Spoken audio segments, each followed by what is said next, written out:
So for those of you who don't know, I'm a little bit broken right now.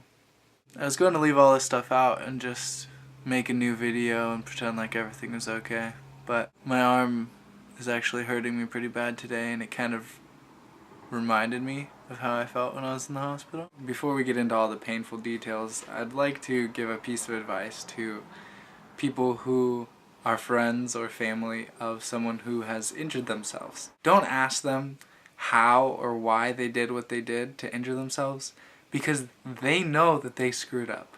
They are feeling their mistake. They are experiencing it more than you are, who are sad. I can understand that you might be sad that someone hurt themselves, and you think, why did they do that? Oh gosh, this sucks. But they are thinking that too, I promise. As a way to distract myself from this brutal pain, I decided to have conversations with every single hospital employee who had the luxury of interacting with me or asking me questions. Over 75% of the people that I met had dislocated their shoulder, so apparently this is more common than I thought it was. If someone you know and care about gets injured and the pain is all that they can think about, holding their hand or like running your fingers through their hair is a very good distraction. When I was in the hospital and I was in pain, my shoulder hurt so bad, and I had to focus on holding my arm up so that it wouldn't, like, gravity wouldn't pull it down and hurt the joint on the other side. I was kind of having trouble breathing at a normal pace. Like I could only get shallow breaths in, and then I was able to time my breath to the hair swooping. That's not gonna make it in the video.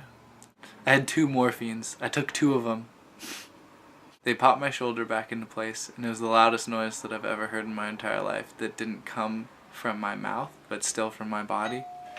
Oh. After they popped my shoulder in, I just started feeling really thankful for all the people who were trying to relieve my pain. From the moment I entered the hospital, all of these different people were just trying to help. Maybe it was the morphine, maybe it was the pure adrenaline I was on, I don't know.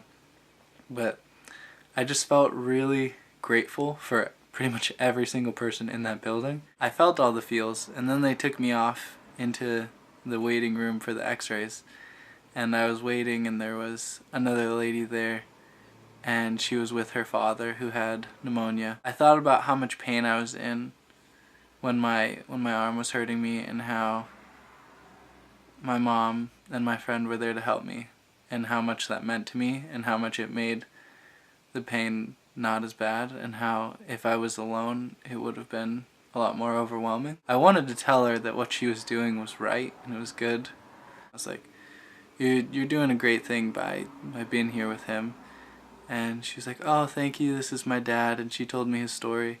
And I was like, oh, I've had pneumonia too, you can beat it. And I was trying to be really positive, and I told her that just having someone there means a lot, and that when you're flooded with pain, it really makes a huge difference to just have someone there. I was so happy that I took a deep breath in. You know when you're smiling so big on the inside that like you can't smile right on the outside and it feels kind of goofy? That's how I felt. And so when I took a deep breath in and the smile stuck on my face, when I exhaled, it felt like the happiness and good vibes that people were putting into me to help me get better. I was letting go of the good vibes, and I was kind of giving them back out into the world to be recycled again. I don't know, maybe I was just high. So that's my life.